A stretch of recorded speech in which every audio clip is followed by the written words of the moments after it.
السلام علیکم دوستو، میرا نام ہے اسیب شفقت اور آپ دیکھ رہے ہیں ہنسی ٹی وی۔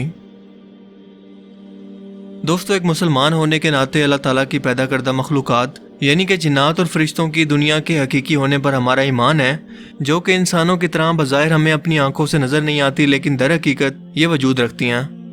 لیکن فرشتوں کے وجود اور ان کے دنیا سے تعلق کے متعلق معلومات انتہائی کم ہیں۔ اسی لیے آج بھی بہت سے لوگ نہ صرف فرشتوں کے وجود سے انکار کرتے ہیں، بلکہ مشرکین مکہ نعوذ باللہ انہیں اللہ تعالیٰ کی بیٹیاں کہا کرتے تھے،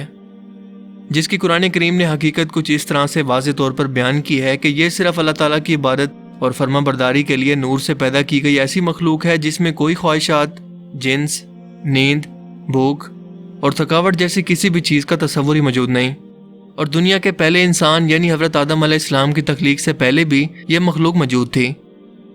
دوستو، فرشتوں میں 4 فرشتے انتہائی مقرب اور اعلیٰ مقام و مرتبہ رکھتے ہیں، یعنی حضرت جبرائیل علیہ السلام، حضرت میکائیل علیہ السلام، اسرافیل اور حضرت عزرائیل یا ملک الموت۔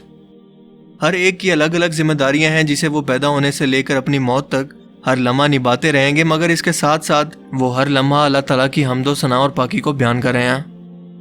حضرت میکائیل علیہ السلام بھی اللہ تعالیٰ کے انہی 4 مقرب فرشتوں میں سے ایک ہیں۔ مقرب فرشتہ اسے کہتے ہیں جسے اللہ تعالیٰ کا قرب حاصل ہو یا اللہ تعالیٰ کے حضور وہ سب سے زیادہ قریب موجود ہوں۔ لفظ میکائیل کیل سے نکلا ہے جس کے معنی ہے ناپنا تولنا، اور یہ نام اس لیے پڑا کیونکہ یہ انسانوں کے لیے یا مخلوق کے لیے جو زمین پر یا تمام آسمانوں پر موجود ہے اس کے لیے رزق اتارنا اور بارشیں برسانے کا نظام بھی انہی کے ذمہ ہے۔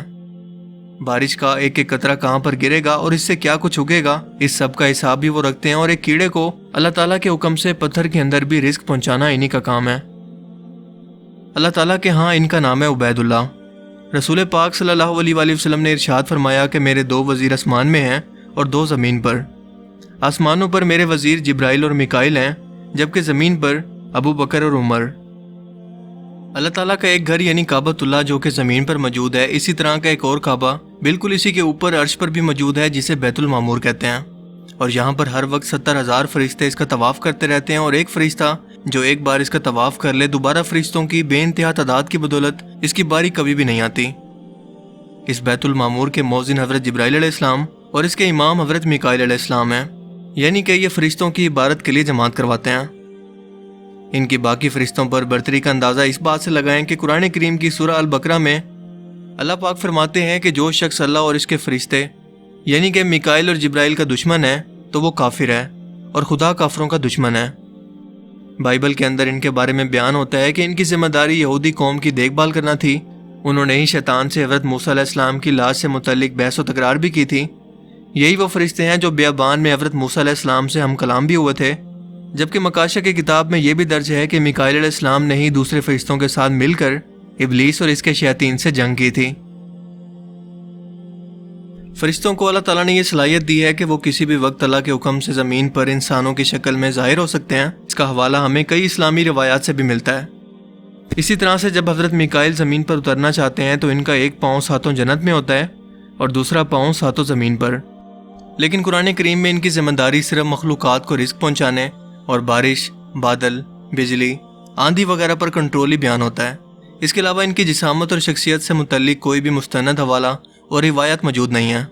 بائبل میں انہیں آرک اینجل یعنی سب سے زیادہ ہائیسٹ رینک اور طاقتور ترین فرشتے کے طور پر بیان کیا گیا ہے، جنہوں نے اکیلے ہی اللہ کے حکم سے شیطان کو جنت سے دھکیل کر باہر نکالا تھا جب اس نے اللہ کے حکم سے آدم علیہ السلام کو سجدہ کرنے سے انکار کیا اور اسے ذلیل کر کے بارگاہ الہی سے نکال دیا گیا۔ ان کا ذکر بائبل کے اندر 6 جگہ پر موجود ہے، اور ایک جگہ پر پروفٹ دانیال سے متعلق بیان ہوتا ہے کہ جب انہوں نے اپنے لوگوں کے لیے دعا کی تو اچانک روشنی کی صورت میں ایک بہت بڑی جسامت کی شخصیت ان کے سامنے ظاہر ہوئی، جس نے سونے کا بیلٹ پہنا ہوا تھا۔ اس کے جسم پر ٹوپیز سٹون یعنی پخراج پتھر سے بنا تھا، اس کا چہرہ روشنی سے بھرا تھا، اس کی آنکھیں ایک روشنی کے چراغ کی مانند، جبکہ ہاتھ اور ٹانگیں پیتل کے جیسی چمکدار کسی چیز سے بنی تھیں، اور وہ بہت ہی بڑی جسامت کے تھے۔ اس کے علاوہ شیطان کی فوج کے ساتھ جنگ کا ذکر بھی بائبل کے اندر موجود ہے، جس میں شیطان کو ذلت امیز شکست کا سامنا کرنا پڑا کیونکہ فرشتوں کے ساتھ شیطان اور اس کے چیلوں نے آسمانوں پر یا جنت پر قبضہ کرنے کی کوشش کی، لیکن فرشتوں کی جس جماعت نے انہیں شکست دی اس کے کمانڈر حضرت میکائیل علیہ السلام ہی تھے۔ لیکن ان روایت کے اندر کتنی حقیقت ہے یا کتنا سچ ہے، یقین سے کچھ بھی کہنا ممکن نہیں، کیونکہ بائبل کے اندر ایسی معتبر شخصیات سے متعلق بہت ساری کہانیاں اور فرضی قصے کہانیاں بھی موجود ہیں جن کا نہ کوئی سر ہے اور نہ کوئی پیر۔ اسی لیے تو عالمی کتاب ہونے کے باوجود مسلمان اس کے بارے میں یہ یقین رکھتے ہیں کہ یہ اپنی اصلی حالت کے اندر موجود نہیں ہے اور اس کے اندر کافی کچھ بدلاؤ کیا گیا ہے۔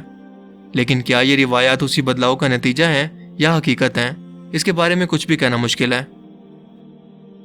لیکن یہ حقیقت ہے کہ قیامت کے روز انسانوں کے بعد فرشتوں کو بھی موت آئے گی، کیونکہ اس دنیا کا قانون ہے کہ ہر زندہ چیز کو موت چکھنی ہے اور ہمیشہ باقی رہنے والی ذات صرف اور صرف اللہ تعالیٰ کی ہی ہے۔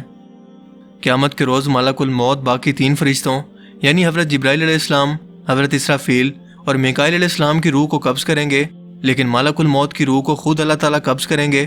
اور پوری کائنات کے اندر یہ اعلان کریں گے کہ صرف واحد و یکتا خالق و مالک اصلی بادشاہ صرف اور صرف میری ہی ذات ہے، جبکہ باقی سب ناتواں کمزور مخلوق اور صرف میری ہی محتاج ہیں۔ مجھے امید ہے کہ آج کے اس ویڈیو سے آپ کو بہت کچھ نیا جاننے کو ملا ہوگا اور یہ ویڈیو آپ کو پسند آیا ہوگا۔ اگر یہ ویڈیو آپ کو اچھا لگا تو اسے لائک کیجئے اور اسے دوستوں کے ساتھ بھی ضرور شیئر کریں۔ اب میں ملوں گا آپ سے ایک نئی انٹرسٹنگ ویڈیو میں، تب تک کے لیے اپنا بہت سا خیال رکھیے گا۔ Thanks for watching this video. اللہ حافظ۔